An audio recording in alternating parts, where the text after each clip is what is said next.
এয়া হ'ল power tiller. কৃষি কাৰ্যত পাৱাৰ টিলাৰ ব্যৱহাৰ কৰা হয় হাল মৰাৰ কাৰণে। আৰু যিহেতু মই অলপ খেতি বাতি কৰো সেইকাৰণে পাৱাৰ টিলাৰ এখন ললো। তো পাৱাৰ টিলাৰখনত আপোনালোকে চাইছে যি পানী ভৰোৱা হয় পাৱাৰ টিলাৰখনত, এই পানীটো মই আজি চেঞ্জ কৰিম। আৰু লগতে চাওক আপোনালোকে কুলেন বক্স, এইটো আপোনালোকৰ কুলেন বক্স হয়। ইয়াত 1 লিটাৰ কুলেনৰ লগত 3 লিটাৰ পানী ভৰাব লাগে। তো কুলেনো মই আজি ভৰাম। আৰু প্ৰথমতে আগৰ যি পানী আছিলে সেই পানীটো ডাউন দি ল'ব লাগিব। তো কেনেকে ডাউন দিয়ে বা খালী কৰে এয়া চাওক, মই ডাউন দিম। এইটো যি নট আছে এই নটটো খুলিব লাগিব। খোলাৰ লগে লগে এইফালেদি পানীটো যি আগৰ যি টেংকিটোত পানী আছে সেই পানীটো ওলাই আহিব। তো মই নটটো ঢিলা দিওঁ।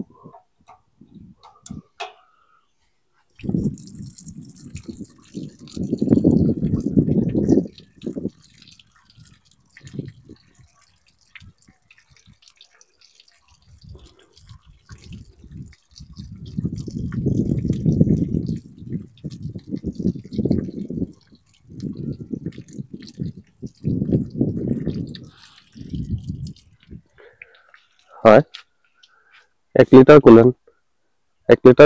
কুলেনৰ লগত 3 লিটাৰ পানী মিহলাই বঢ়াব লাগিব। তো মই 1 লিটাৰ কুলেনৰ লগত 3 লিটাৰ পানী মিলাই মোৰ পাৱাৰ টিলাৰখনত ভৰাম। কুলেনটো ভৰালে কি হয়, আপোনাৰ গাড়ীটো অলপ ঠাণ্ডা থাকে,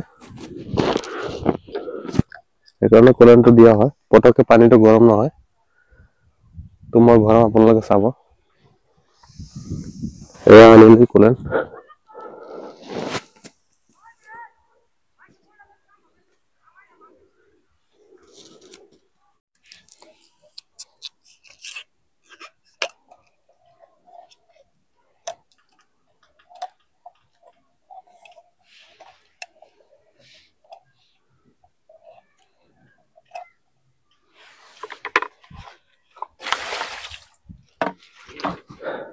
এয়া চাওক কুলেন, এইটো কুলেন হয়।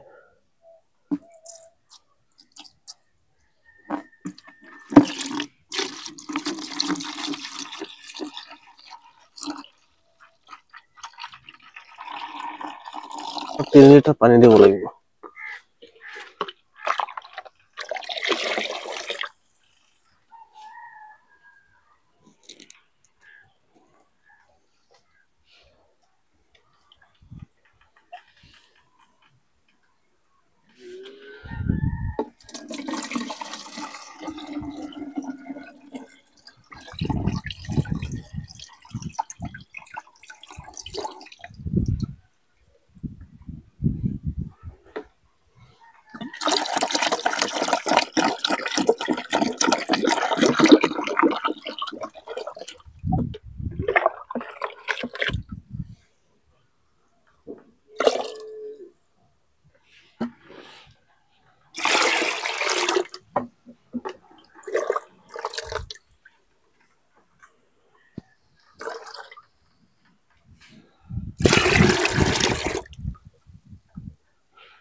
তো এনেদৰে কমপ্লিট হ'ল পানী ঢালা কুলেন সহ।